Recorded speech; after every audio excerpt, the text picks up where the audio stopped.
Olá, boa tarde. Hoje é dia 20 de setembro e a nossa meditação não é baseada em Romanos capítulo 13, mas é uma meditação especial que eu estou fazendo hoje para vocês.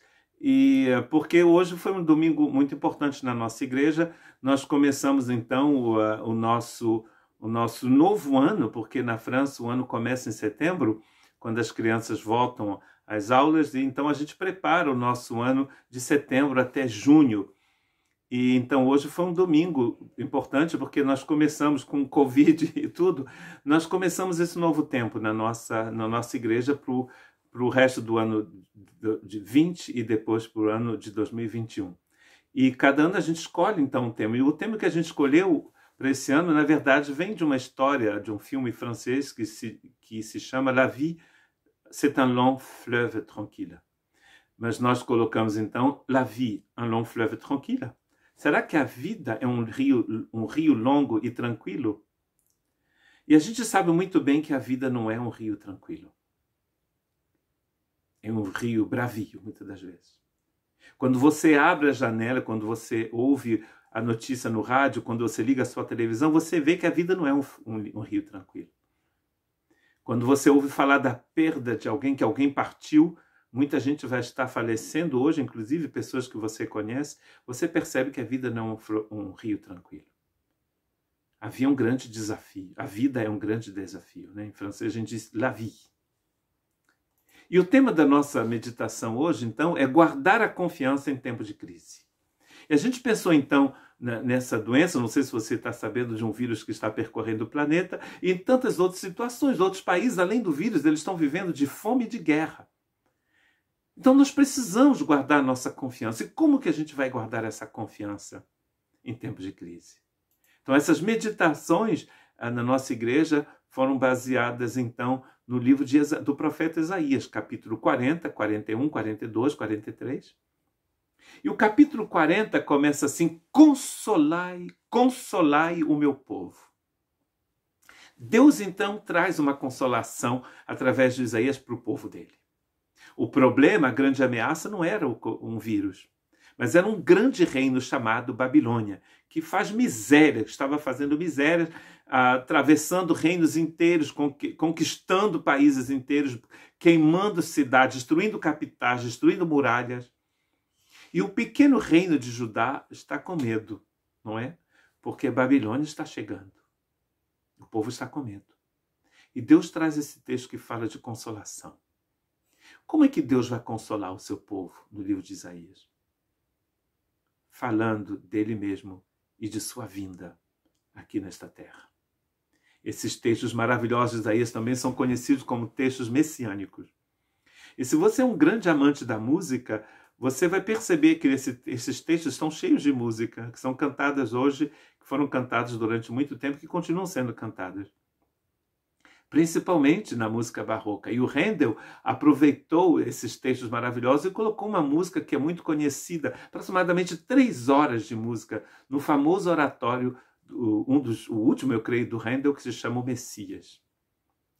E desse capítulo 40 de Isaías, ele diz o seguinte: Behold your God, behold your God, say unto the cities of Judah, behold your God, behold your God, behold your God. E traduzindo em tupiniquim ou em português, aqui, aí está o seu Deus. Diga ao coração de Judá e de Jerusalém: o seu Deus está aí, chegando. Behold your God. Que coisa linda. Deus consola então o seu povo dizendo: estou chegando, estou vindo, correndo para te encontrar. Que coisa linda e maravilhosa. E o texto de Isaías 41 começa dizendo, não, o 40 fala de consolação, e o Behold your God, O thou that tellest good tidings to Zion, é no capítulo 40, e no capítulo 41 ele diz: façam silêncio e ouçam o que eu tenho para dizer. Porque às vezes há tanto barulho fora de você e dentro de você que você não consegue ouvir Deus falando. Você não consegue, porque há muito barulho. Eu moro aqui em Urte, a Urti em basco, Urte em francês. Um vilarejo extremamente calmo. De vez em quando passa um avião, porque estamos na rota do aeroporto de Biarritz. Mas o silêncio, domingo então, menos aviões, e durante a quarentena nenhum avião durante mais de 2 meses. Silêncio total. A gente ouve o barulho dos pássaros aqui, no castelo que tem aqui atrás da nossa casa. Às vezes passam os veadinhos, né? Os animais aqui na frente. Senão o silêncio. A gente precisa de silêncio para ouvir Deus falar. E aqui em Isaías, Deus vai falar dele mesmo. Olha que coisa maravilhosa no que a gente encontra no capítulo 41 de Isaías, verso 4. Sou eu, o Senhor. Em francês é a palavra éternel, o eterno. Sou eu, o eterno, que sou o primeiro. E eu serei o mesmo com as gerações que virão.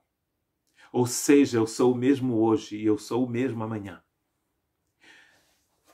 Apocalipse, quem não conhece Apocalipse? E todo mundo sabe que Apocalipse é um livro que fala de Jesus.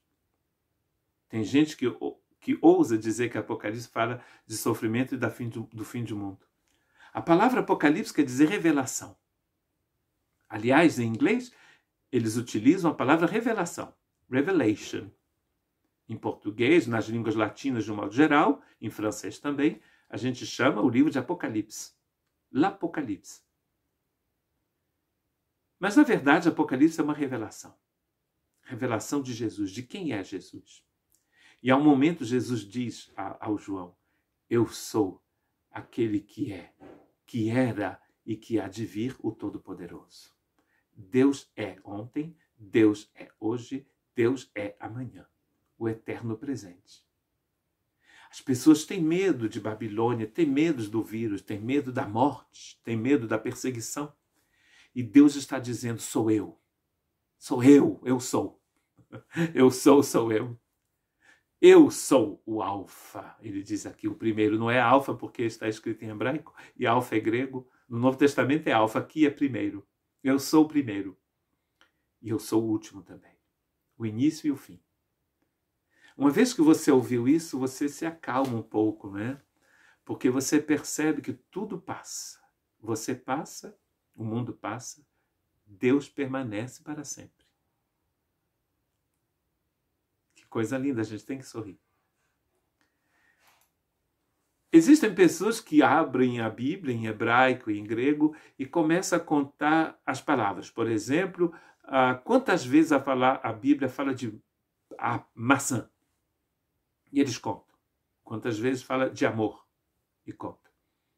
E alguém, eu não me lembro onde, não sei, talvez você saiba, começou a contar todas as vezes que a expressão não temais ou não temas aparece na Bíblia. E foram encontrados aproximadamente 365 vezes. Interessante, né? Para cada dia da sua vida, do ano, Deus está dizendo, não temais, não temas. Não tenham medo. E é o que Deus vai falar. Nos textos que a gente está lendo aqui na nossa igreja, Deus vai falar 4 vezes. 2 vezes aqui, no capítulo 41 de Isaías, e 2 vezes no capítulo 43. Olha o que diz o capítulo, estou traduzindo do francês, o que diz o capítulo 41, verso 10. Não tenham medo, eu sou, eu mesmo que estou com você. Não fique apavorado, eu sou o teu Deus. Eu te fortifico e eu venho te socorrer. Eu te sustento com a minha mão direita, a mão da justiça. Deus não está dizendo, não tenho medo, o Covid vai para o quinto dos infernos. Não tenho medo, não haverá mais guerra nesse mundo. Não tenha medo. Você já viu aquele tipo de coisa que aparece muito na internet? Se você gritar 10 vezes, 7 vezes essa oração, o Covid não vai entrar na sua casa. Deus nunca prometeu que você não morreria. Você vai morrer um dia. Você pode ficar doente. Você pode perder o seu emprego. Ele não está dizendo aqui, você nunca vai perder o seu emprego. Não, ele está dizendo, eu estou com você. Pode falar em línguas se você quiser. Coisa linda, não é? Eu mesmo estou com você. Por isso, ele diz, não tenha medo. O mais impressionante é que essa história não vai terminar bem, humanamente falando. Porque o Covid babilônico vai entrar em Jerusalém. Vai destruir o templo, vai destruir as muralhas, vai levar o povo para a Babilônia. O povo vai ficar 70 anos em Babilônia. Aquela coisa assim, a bênção vai chegar na sua vida, o mal não vai destruir a sua casa. Não aconteceu. Uma coisa, porém, aconteceu no coração de muita gente. Inclusive no coração do profeta Jeremias. Essa confiança, firme confiança num Deus que não muda nunca. Será que você conhece esse Deus? Você pode passar pelo vale da sombra da morte. Ele continua o mesmo. Ainda que eu ande pelo vale da sombra da morte, não temerei, porque tu estás comigo. Não temerei porque eu vou ganhar na loteria. Não. De repente você vai ganhar na loteria. Dizem que é pecado, né? Jogar. De repente você vai ficar riquíssimo. Mas mesmo que você não fique rico, mesmo que você morra, Deus continua o mesmo. Não é lindo? Faz favor. Digam um aleluiazinho aí. Primeiro, não tenha medo, então se encontra no verso 10. O segundo, no verso 14. Não tenha medo. Verme de Jacó. Você imagina? Fala para o seu irmão agora, verme, você é um verme. O que ele está querendo dizer é que Jacó é tão pequeno, minha gente, cercado de grandes poderes, de grandes nações poderosíssimas. A Síria, a Babilônia, o Egito ao sul. Do outro lado do Mediterrâneo, Roma vai chegar também super poderosa, mais poderosa do que todos os outros. E o pequeno reino de Israel, o pequeno reino de Jacó, lá o Jesus vai nascer um dia, né? Aproximadamente 700 anos, 500, 600, dependendo da época em que a gente colocou Isaías aqui. Pequeno reino, um vermezinho. Eu estou vindo te socorrer, ele diz. Declara aquele que é eterno. Aquele que te redime, o Santo de Israel. Verso 14 do capítulo 41 de Isaías. Olha como Deus está consolando. Como que você vai guardar a sua confiança em tempos de crise? Não tendo medo, porque Deus te redime. Não tendo medo, porque embora você seja pequeno e fraco, Deus vem te socorrer. E Deus vem. Quando ele diz que vem, ele vem. Esse é o nosso segundo não tenha medo. O terceiro e último não tenha medo se encontra no capítulo 43, verso 2 e 3. Não tenha medo. Eu te redimi. Eu te chamei pelo teu nome. Você é meu. Olha que coisa maravilhosa. Não tenha medo, porque eu já te redimi. Interessante que no capítulo 41 ele diz, eu te redimo. Eu vou te redimir. Aqui ele diz, eu já te redimi. Eu te conheço pelo teu nome. Deus sabe exatamente onde você mora, onde você nasceu, onde você cresceu, onde você trabalha. Deus te vê, Deus te conhece inteiramente. Todos os pensamentos ruins e bons que passam pela sua cabeça, Deus conhece. E mesmo assim ele te ama. O que você já blasfemou, a mentira que você falou, pregou, né? Pregar mentira, tudo o que você falou de ruim, Deus sabe tudo isso e ele te ama. Eu te chamo pelo teu nome, pela sua própria identidade, pelo aquilo que você é. Você é meu.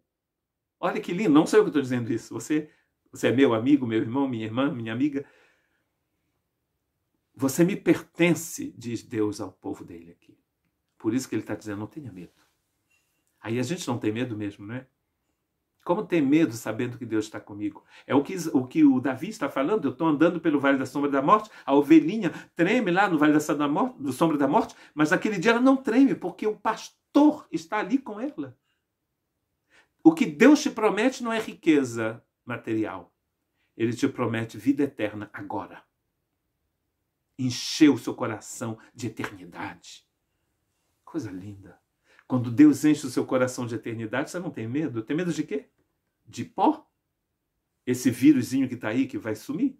Isso não quer dizer que você vai fazer besteira, não vai usar máscara, não é nada disso. Inclusive, o povo sabendo que Babilônia vai chegar e vão ter que encontrar estratégias, vamos nos proteger, vamos nos defender. Não é porque você sabe que Deus está com você que você vai se tornar uma pessoa relaxada. Não. Você vai limpar a sua casa, você vai trabalhar, você vai fazer tudo que você tem que fazer. Mas aquilo que você não pode fazer, Deus faz. Você me pertence. Se você estiver com seu coração cheio de medo, se lembre hoje, você pertence a Deus. E Deus te ama com amor eterno. Ele vem Ele mesmo, não vai enviar anjo, nem santo, nem nada disso. Ele vem Ele mesmo, e já veio inclusive. Aliás, aqui está no passado, eu te redimi. A redenção é o tema principal da Bíblia, já viu? Gênesis 3,15, Deus promete que vai enviar alguém que vai esmagar a cabeça da serpente. Ele vai vir Ele mesmo, na pessoa do seu filho, esmagar a cabeça da serpente. E no Apocalipse, a gente encontra o Senhor Todo-Poderoso sentado no trono como um cordeiro que foi morto. O personagem principal de Apocalipse não é nem o diabo, nem o anticristo, nem a besta. É Jesus. 30 vezes aproximadamente, né? Alguém já contou também, cordeiro. Que Jesus cordeiro. Que Deus, o Deus cordeiro, que se oferece por você. Deus te ama, minha gente. Meu irmão, minha irmã, que está passando por uma tribulação hoje, Deus te ama. Coloque isso no seu coração. Não tenha medo. Luto, doença, perseguição, fome, espada, diz Paulo, nada disso me separará desse Deus lindo e maravilhoso que nos ama. Não tenha medo. Deus te abençoe.